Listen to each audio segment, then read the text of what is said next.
ঈদে মিলাদুন নবী কবে? ঈদে মিলাদুন নবী উপলক্ষে কিছু করণীয় আছে কিনা, এই দিনে কোনো আমল আছে কিনা?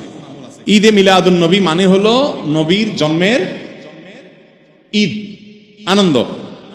তো ঈদ থাকলে তো ঈদের নামাজ থাকবে নাকি? তো 12 রবিউল আউয়ালকে যদি আমরা ঈদে মিলাদুন নবী বলি, তাহলে ঈদ তিনটা হলো, ঈদুল ফিতর, ঈদুল আজহা আর ঈদে মিলাদুন নবী। তাহলে ঈদুল আজহা ঈদুল ফিতরের তো নামাজ আছে আমরা জানি, ঈদে মিলাদুন নবীর নামাজ কখন আছে? কোন নামাজ নাই। তো বোঝা গেল যে আসলে ঈদে মিলাদুন নবী নামে কোনো ইবাদতের উপলক্ষ, কোনো অকেশন ইসলামের শরীয়তে কোথাও নাই। তবে এটা ঠিক, এই কথাগুলো আমরা বললে আমাদের কিছু ভাই, যারা আমাদেরই ভাই, মুসলিম ভাই, হয়তোবা তারা মনে কষ্ট পান। তারা মনে করেন যে এরা নবীর দুশ্মন, এদের মনের ভিতরে নবীর মহব্বত নাই, নবীর ভালোবাসা নাই। ভাই, নবী সাল্লাল্লাহু আলাইহি ওয়াসাল্লামের জন্ম দিবস উদযাপন করলেই তার প্রতি ভালোবাসা আছে, আর না করলে নাই।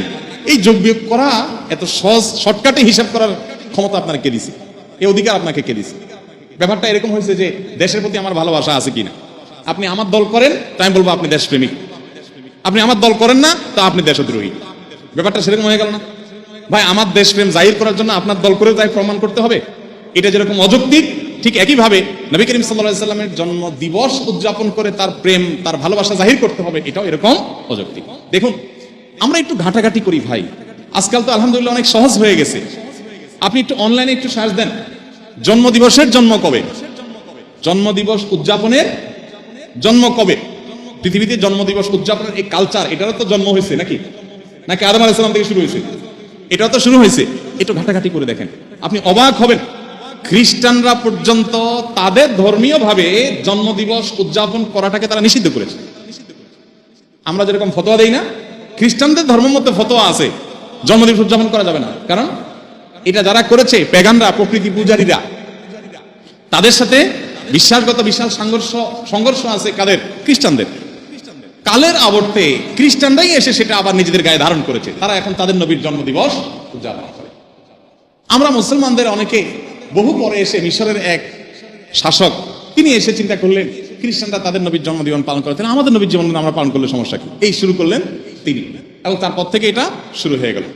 ডক্টর আব্দুল্লাহ জাহির রহমাতুল্লাহ রাহেওয়ালাদ বইতে বিস্তারিত ইতিহাস পাবেন, পড়ে নেবেন।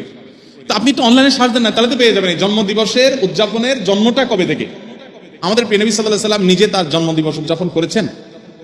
যদি করে থাকেন তো বছরে প্রতি বছর 12 রবিউল আউয়াল তিনি বেঁচে ছিলেন 63 বছর। এই 63 বছরে প্রতিবার আসছে না? উনি ওনার জন্মদিবস উপলক্ষে এই যে র্যালি বের করা, জশ্নে জুলুস করা বা যাই করি আমরা, উনি কিছু করছেন কিনা? উনি নিজের, ওই যে কি একটা কথা আছে না, যার বিয়ে তার খবর নাই, পাড়াপড়শির। ওনার নিজের জন্মদিবস উনি উদযাপন করলেন না, ওনার 4 খলিফার কেউ করলেন না, কোন সাহাবী করলেন না। আমরা মহব্বত জাহির করার জন্য ওনার জন্মদিন উদযাপন করি। ব্যাপারটা কেমন হয়ে গেল? আল্লাহ আমাদের ভাইদেরকে সঠিকটা বোঝার তৌফিক দান করছেন। তারা নবী সাল্লাল্লাহু আলাইহি ওয়াসাল্লামের মহব্বতই হয়তোবা করছেন, তাদের প্রতি তাদের যে আবেগ আছে, তাদের যে নবীর প্রতি ভালোবাসা আছে, ভালোবাসাটাকে আমি শ্রদ্ধা করি, কিন্তু ভালোবাসা প্রকাশের পদ্ধতিটা অবশ্যই কি হতে হবে? সঠিক হতে হবে। অতএব ঈদে মিলাদুন নবী নামে আলাদা কোনো অকেশন, ইবাদত হিসেবে এরকম কোনো কিছু শরীয়ত রাখে না, এবং এটা না সাহাবায়ে কেরাম, খোলাফা রাশিদা কারোর মধ্যে এর কোনো নজির ছিল। বরং উল্টা, এটা অন্য ধর্মাবলম্বীদের সংস্কৃতি হওয়ার কারণে আমাদের সেটা বর্জন করা উচিত।